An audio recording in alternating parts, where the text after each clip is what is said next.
Good morning friends, मैं नरेंद्र कुमार। आज एक नए वीडियो जिसका टॉपिक है ज्योग्राफी वो लेकर आया हूँ। इसमें आपको मैं काफ़ी स्लाइड्स दिखाऊंगा, पूरा समझाऊंगा और उसके बाद आपसे फिर से नए क्वेश्चन। ओके, स्टार्ट करते हैं। आइए, फर्स्ट देखिए फ्रेंड्स, वर्ल्ड मैप। आज हम उसमें वर्ल्ड के वो जो भी चीज़ें हैं ज्योग्राफी में मैंने जो आपको बता रखे हैं वो सारे हम उसमें डिस्कस करने वाले हैं। ठीक है, तो ये हमारा वर्ल्ड मैप। इसमें सबसे पहले हम लोग हमारा कंट्री इंडिया, यहां से हम सबसे पहले यहां पर देखेंगे इंडिया, और यहां पर है श्रीलंका। इंडिया एंड श्रीलंका, इसके बीच में मैंने आपको एक स्टेट बताया था जिसका नाम था पल्क स्टेट। वो ये रहा, ये रहा यहां पर पल्क स्टेट। ठीक है, इंडिया और श्रीलंका इसके बीच में एक है जिसको बोलते हैं हम लोग पल्क स्टेट। ये जो ब्लैक मार्कर से मैं कर रहा हूं ये है यहाँ पर पल्क स्टेट। इंडिया और श्रीलंका को ये सेपरेट करता है। ओके, फिर आ जाओ यहाँ पर इंडिया एंड पाकिस्तान। इन दोनों के बीच के अंदर एक गुजरात में एक बॉर्डर है जिसका नाम सर क्रीक। देखिए, थोड़ा सा मैं इसको जूम कर देता हूं।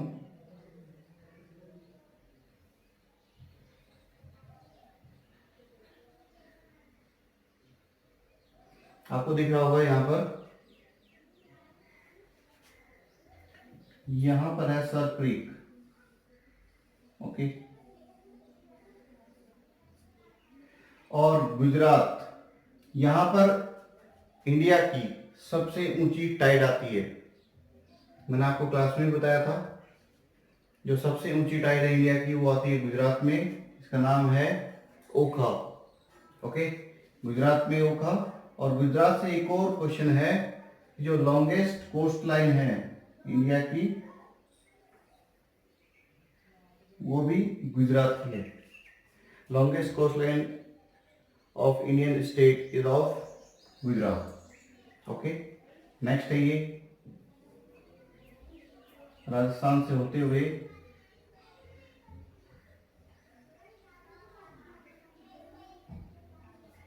ऐसे। ठीक है, ये है पाकिस्तान। वेस्टर्न कंट्रीज में इसका नाम है पाकिस्तान। जो हमारे भारत के वेस्ट में जो कंट्री है पाकिस्तान। फिर यहाँ पर है अफगानिस्तान, सबसे कम बॉर्डर बनता है यहाँ से 106 किलोमीटर की इंडिया और अफगानिस्तान की बॉर्डर बनती है। स्मॉलेस्ट जो लैंड बाउंड्री है जो इंडिया शेयर करता है वो है अफगानिस्तान।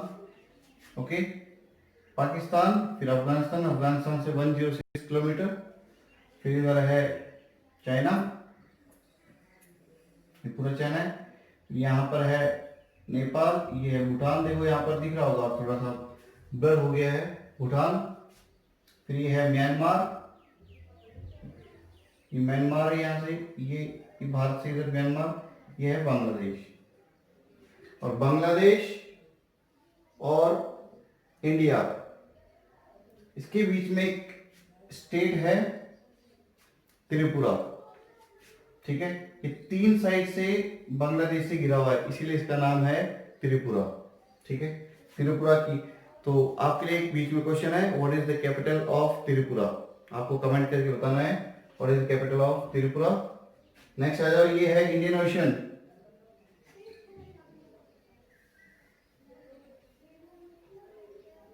इंडियन ओशन, देखिए इंडियन ओशन, हिंद महासागर। ओके, ये है अरेबियन सी, ये है बे ऑफ बंगाल, और यहां पर है आपका सुंदरबंस। ठीक है, एक ट्री है जिसका नाम है सुंदरी ट्री, उसी के नाम पर सुंदरबंस का नाम पड़ा है। ठीक है, मैंने बताया भी था जो डेल्टा बनता है सुंदरबन डेल्टा यही है। ओके, नेक्स्ट आ जाइए, ये है आपका रेड सी। ध्यान से देखना इसको। रेड सी, ये है मेडिटेरेनियन सी,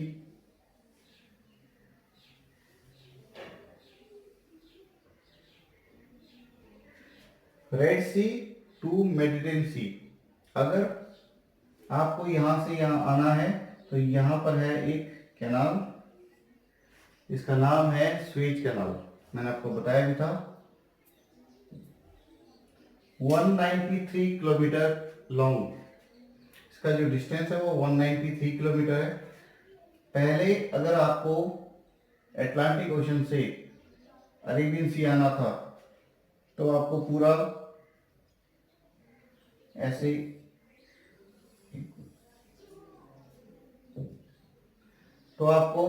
पूरा घूमकर इतना डिस्टेंस ट्रेवल करना पड़ता था, लेकिन अब ऐसा नहीं है।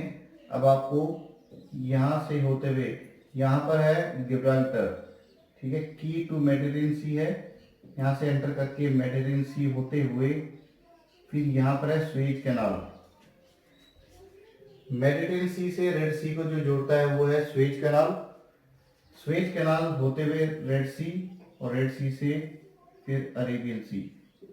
तो इतना जो ट्रेवलिंग टाइम वो है उसको शॉर्ट कर दिया गया है, ठीक है। तो यहाँ पर है स्वेज कैनाल, एक और कैनाल है जो ये पैनामा कैनाल, ये है Panama canal,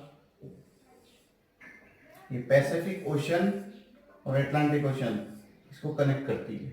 okay, Pacific ocean से अटलांटिक ओशन के लिए है इधर पैनामा कैनाल। नेक्स्ट आ जाओ, next is Hindu Kush. Yes, ये है हिंदू कुश। लेटेस्ट स्कूल में इसका क्वेश्चन पक्का आया हुआ है।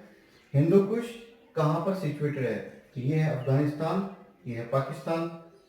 तो अफगानिस्तान और पाकिस्तान, यहां पर आपको हिंदू कुश के माउंटेन्स मिलेंगे। ओके, फिर जैसे आप इधर आएंगे इंडिया, यहां से आपको हिमालयस मिलेगा। ओके, ये रहा हिंदू कुश जो आपको दिखाई दे रहा है एरो यहां पर। नेक्स्ट, यस, 21 जून 2020, 21 जून 2020, इस दिन इंडिया के काफी पार्ट से आपको एक सोलर एक्लिप्स देखने को मिला था। सोलर एक्लिप्स जिसके अंदर आपको सन नहीं दिखाई देता है, क्योंकि सन और अर्थ के बीच में मून आ जाता है। तो अर्थ के कुछ पार्ट से आपको सन नहीं दिखाई दिया। दिन में ये हुआ था क्योंकि अर्थ पे, इंडिया में उस समय डे था। अर्थ, सन और मून, जब मून ऐसे रोटेट करके यहां पर आ जाता है तो अर्थ के कुछ पार्ट से आपको, मान लो जब मून आ गया इधर,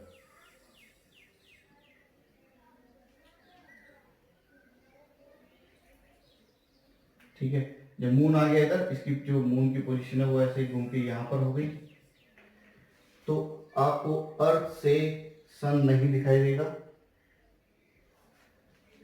तो आपका हो जाएगा ये सोलर एक्लिप्स, क्योंकि आपको सन नहीं दिखाई दे रहा। Related to solar is related to sun, तो आपको सन नहीं दिखाई दे रहा, तो हो जाएगा सोलर एक्लिप्स। और जब ये वापस से घूम के इधर आ जाएगा इस पोजीशन पे, तो सन से आती हुई जो लाइट है वो अर्थ रोक लेगी, क्योंकि अर्थ मून से साइज में बड़ी है। तो जितनी भी लाइट है वो यहाँ पर ब्लॉक हो जाएगी, कुछ लाइट ही इस पे पड़ेगी, जिसके कारण ये आपको थोड़ा सा दिखाई देगा, क्योंकि ये 5 डिग्री पे टिल्ट है। तो उस समय हो जाएगा लूनर एक्लिप्स। ओके, फिर से मैं एक बार आपको क्लियर कर देता हूं।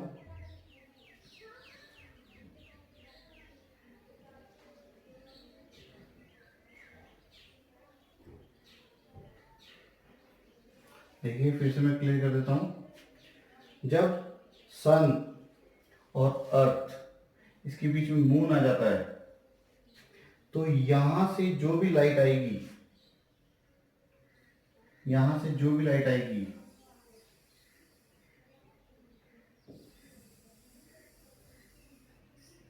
ये ऐसे हो जाएगा। तो इस पार्ट पर आपको जो मून है, इस पार्ट पर जब ये मून इधर आ जाएगा तो इस पार्ट से आपको सन विजिबल नहीं होगा। जब सन विजिबल नहीं होगा फ्रॉम अर्थ, तो आपको, आप क्या बोलेंगे इस फिनोमेना को? Solar eclipse. सन नहीं दिख रहा तो सोलर एक्लिप्स हो जाएगा। और जैसे ही ये मून रोटेट करते करते करते यहां पर आ जाएगा, क्योंकि मून का साइज छोटा है, अर्थ बीच में आ जाएगी इनके बीच में, तो सन से आने वाली लाइट अर्थ के बीच में आने से यहाँ पर ट्रैप हो जाएगी और आपको मून नहीं दिखेगा। तो इसको बोलते हैं लूनर इक्लिप्स। आई होप आपको समझ में आ रहा होगा। ठीक है,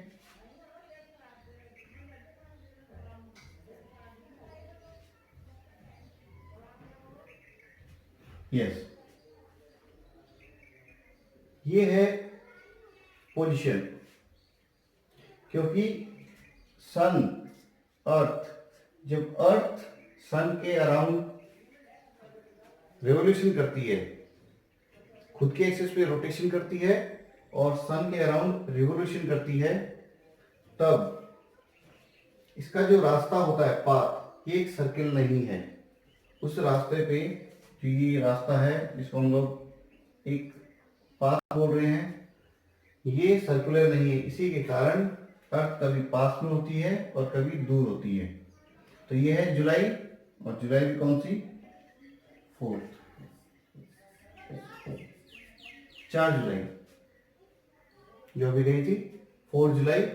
4 जुलाई को अर्थ और सन इसके बीच में सबसे ज्यादा डिस्टेंस होता है, सबसे फार होती है, 152 मिलियन किलोमीटर दूर होती है। और 3 जनवरी, दो डेट आपको याद रखनी है, 4 जुलाई और 3 जनवरी। 4 जुलाई को सन और अर्थ इनके बीच में डिस्टेंस सबसे ज्यादा होता है, 152 मिलियन किलोमीटर, और 147 मिलियन किलोमीटर 3 जनवरी को होता है। तो 4 जुलाई को क्या हुआ था, सबसे ज्यादा जब डिस्टेंस था तो उसको बोला जाता है aphelion, when sun and earth are farthest. Okay, जब अर्थ और सन सबसे दूर होते हैं उस दिन एपीलियन बोला जाता है उस पोजीशन को, और वो होता है 4 जुलाई को। लेकिन फिर भी गर्मी होती है, ऐसा क्यों?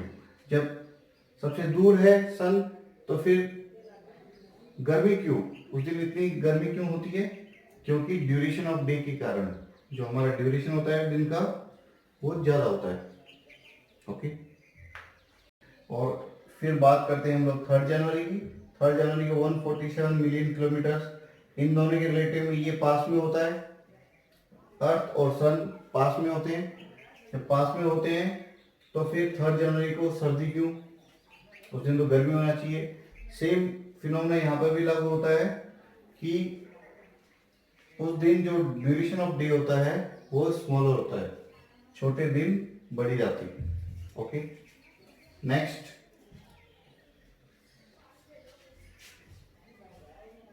आइए, यस, वर्ल्ड पॉपुलेशन डे 11 जुलाई। ओके, ये क्वेश्चन लेटेस्ट में पूछा जा चुका है, आरएमसी में पूछा जा चुका है। वर्ल्ड पॉपुलेशन डे 11 जुलाई को सेलिब्रेट किया जाता है, और वर्ल्ड की, इंडिया की जो टोटल पॉपुलेशन है वो वर्ल्ड की 17.5% है। ओके, वर्ल्ड की जो भी परसेंटेज, जो भी पॉपुलेशन है, उसका भारत की पॉपुलेशन में उसका योगदान 17.5% है। ये वर्ल्ड पॉपुलेशन डे 11 जुलाई को सेलिब्रेट करते हैं। नेक्स्ट, यस, ये करंट अफेयर का क्वेश्चन है, इसलिए क्योंकि 1 जनवरी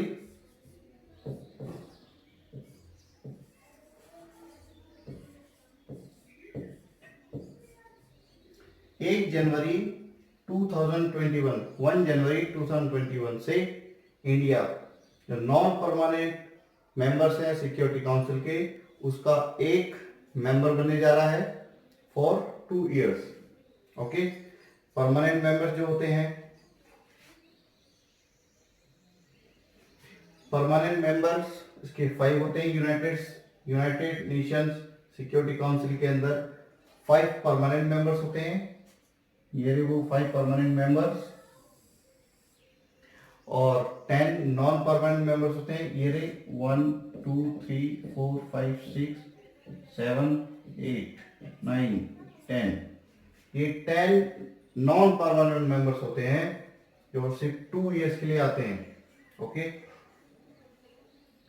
5 परमानेंट मेंबर्स और 10 नॉन परमानेंट मेंबर्स। इसमें इंडिया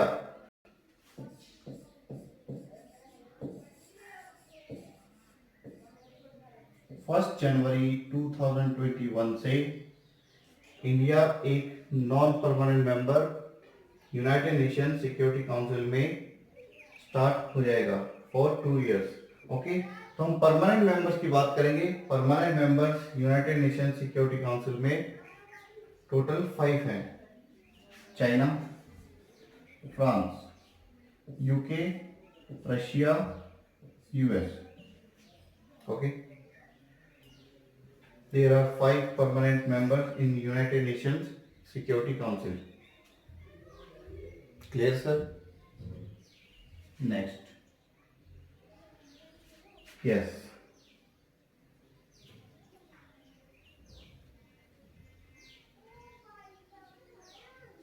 देखिए, आप सभी ने इसके बारे में सुना होगा, सीस्मोग्राफ।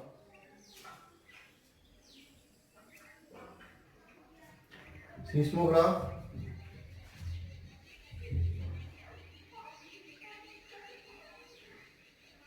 सीस्मो, ये वर्ड जहां पर भी आपको दिखेगा इसका मतलब ये होता है रिलेटेड टू अर्थक्वेक।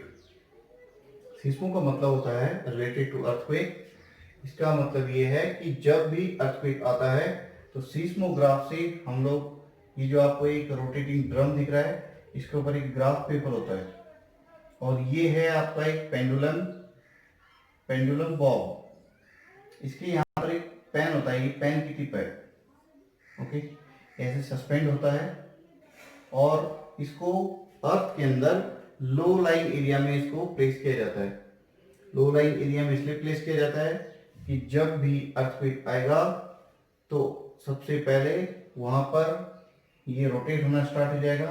ये ऐसे प्लेस किया जाता है, और ये जैसे ही अर्थक्वेक आता है तो ये ऐसे ऐसे रोटेशन स्टार्ट कर देगा, और ये जो रोटेटिंग ड्रम है ये आपका चलता जाएगा ऐसे ऐसे।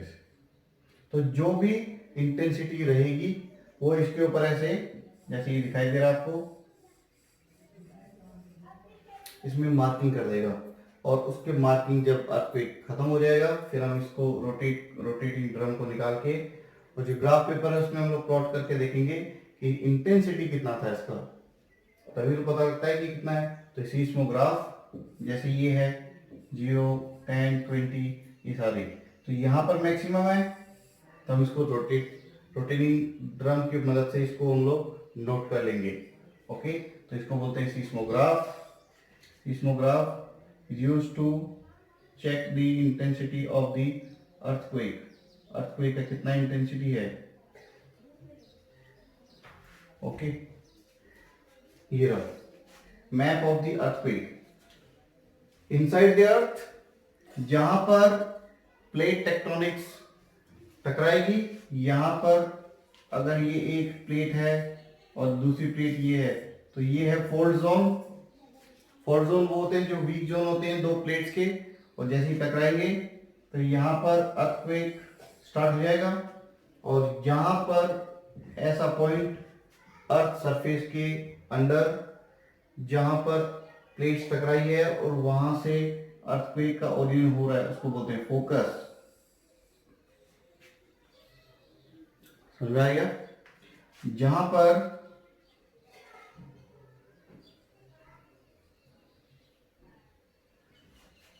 पर अर्थक्वेक, जब प्लेट्स टकराएगी तो अर्थक्वेक जहां से ओरिजिनेट होगा उस पॉइंट को बोलते हैं focus. It is under the earth. Okay, ये हमारा लैंड सरफेस है, ये अर्थ के अंदर जहां पर प्लेट्स टकराई है वो पॉइंट है, और पॉइंट इसको बोलते हैं हम लोग फोकस। अर्थ सरफेस पे जहां पर पहले हमें ट्रिमर्स फील हुए हैं, जहां पर ट्रिमर्स फेल होते हैं, सबसे पहले जहां पर फील होगा ट्रिमर्स को बोलेंगे एपिक सेंटर। इसीलिए आप हमेशा एपिक सेंटर का नाम सुनते हैं। इसका एपिक सेंटर दिल्ली था, इसका एपिक सेंटर अफगानिस्तान था। ठीक है, जहां पर भी अर्थक्वेक आते हैं, या फिर नेपाल था जहां पर 2015 में अर्थक्वेक आया था। तो ये है एपिक सेंटर, ये है अर्थ सरफेस जहां पर पहली बार आपको अर्थक्वेक फील होगा, उसको बोलेंगे एपिक सेंटर। ओके, इस सीस्मिक वेव फिर से आ गया, मैंने बताया था सीस्मोग्राफ। देखो ये रहा सीस्मोग्राफ, सीस्मिक, जहां पर भी ये वर्ड दिखता है आपको सीस्मिक, इसका मतलब it is related to earthquake. Seismology, the study of earthquake is known as seismology. Clear? Next, yes, आपने लास्ट मंथ ये न्यूज देखी होगी, Lonar lake. Military school question है ये, लोनार लेक। सबसे पहला क्वेश्चन ये था मिलिट्री स्कूल में कि Lonar, which of the following lakes is formed by a meteoroid. Meteoroid गिरने से इंडिया में कौन सी लेक फॉर्म हुई है, उसका नाम है लोनार लेक, और ये है महाराष्ट्र में। इतनी जानकारी आपको पता होना चाहिए क्योंकि ये मिलिट्री स्कूल में क्वेश्चन आया हुआ है, RMS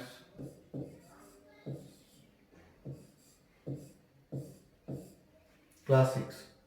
ओके, लोनार लेक का नाम है, जो कि एक मीटेरोइड गिरने से फॉर्म हुई है, जो कि इंडिया के महाराष्ट्र में है। इसके आने के चांसेस इसलिए बनते हैं क्योंकि लास्ट मंथ इसका जो पानी था वो पिंक हो गया था। ओके, ये लगभग 50,000 ईयर्स पहले बनी थी, हैज चेंज टू पिंक। इसका जो पानी था water, the colour of water, ये पिंक हो गया था, इसलिए क्वेश्चन फेमस है। ये पहले भी पूछा जा चुका है। दूसरा, मीटेरोइड से बनी हुई लेक है और इसका जो कलर है वो पिंक हो गया था। ओके, इसलिए बहुत इंपॉर्टेंट क्वेश्चन है, इसको आपको हमेशा याद रखना है, और ये करंट अफेयर्स में भी है, इसलिए मिलिट्री स्कूल में करंट अफेयर्स काफी पूछे जाते हैं। आपको ये छोटी छोटी जो पॉइंट्स हैं इनके याद रखने हैं। ओके, नेक्स्ट, यस, नेक्स्ट, अब आपके जो क्वेश्चंस मैंने आपको पहले भी बताए थे। पहला क्वेश्चन मैंने आपको ये शायद लिखवा दिए हैं, जिन्होंने नहीं लिखे थे फिर से देख लीजिए। क्वेश्चन ये है, who among the following was slave of Mohammad Ghori. Mohammad Ghori का स्लेव कौन था? He became the ruler after the death of his master and founded the slave dynasty. Slave dynasty, यही मैंने बताया था आपको, स्लेव डायनेस्टी बनी थी, और मोहम्मद गौरी के बाद जो उसका स्लेव आया था उसने बनाया था। तो इसका आंसर है कुतुबुद्दीन ऐबक। कुतुबुद्दीन ऐबक से काफी क्वेश्चन बनते हैं। कुतुबुद्दीन ऐबक याद है कुछ आपको? कुतुबुद्दीन ऐबक से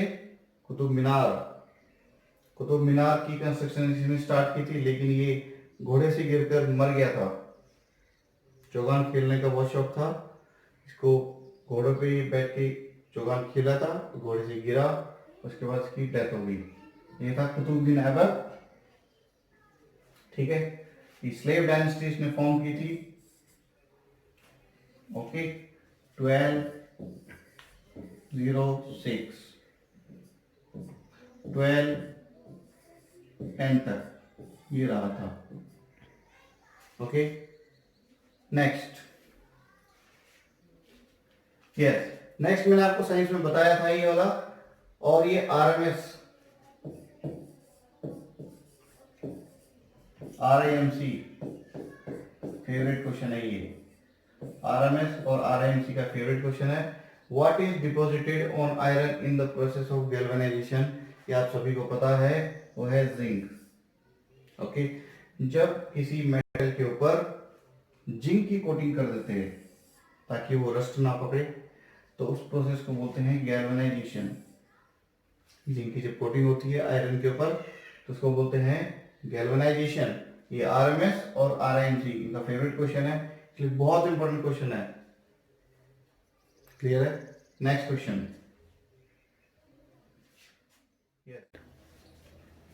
देखिए फ्रेंड्स, नेक्स्ट क्वेश्चन है बांदीपुर नेशनल पार्क लोकेटेड। ये आरएमएस का फेवरेट क्वेश्चन है।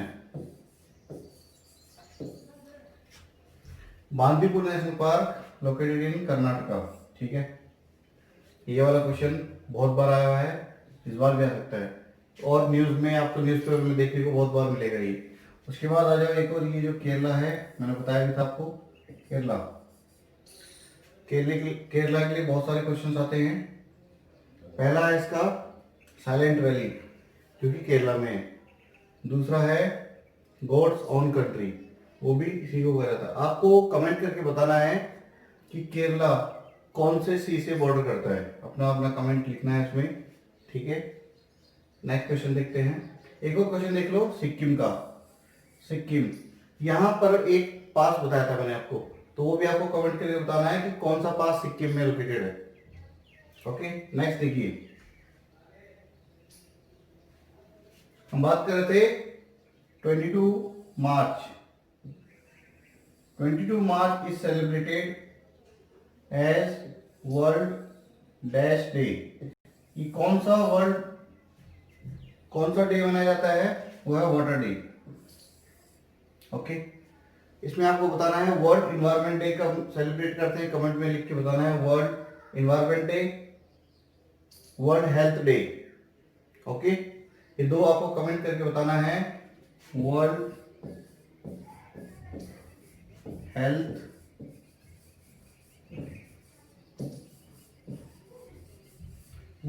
डे कब सेलिब्रेट करते हैं? वर्ल्ड इन्वायरमेंट डे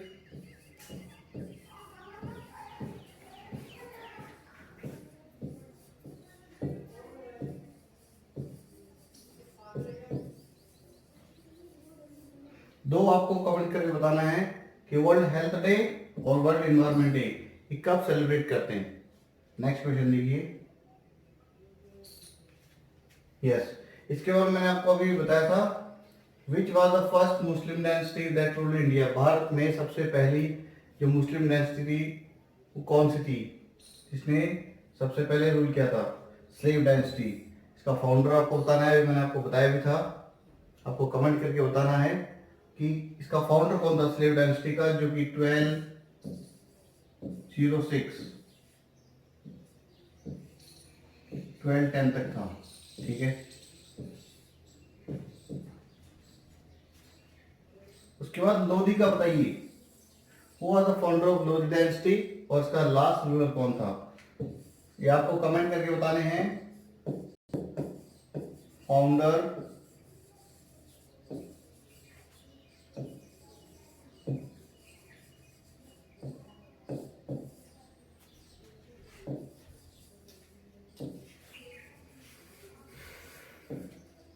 और लास्ट रूलर, दोनों आपको कमेंट करके कमेंट सेक्शन में बताना है।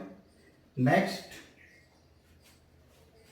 Yes, Nobel peace prize after Mother Teresa. कौन से भारतीय को नोबेल पीस प्राइज मिला था मदर टेरेसा के बाद में? तो आंसर है कैलाश सत्यार्थी। 2014 में इनको नोबेल पीस प्राइज से अवार्ड किया गया था आफ्टर मदर टेरेसा। और नेक्स्ट है ये क्लोरीन।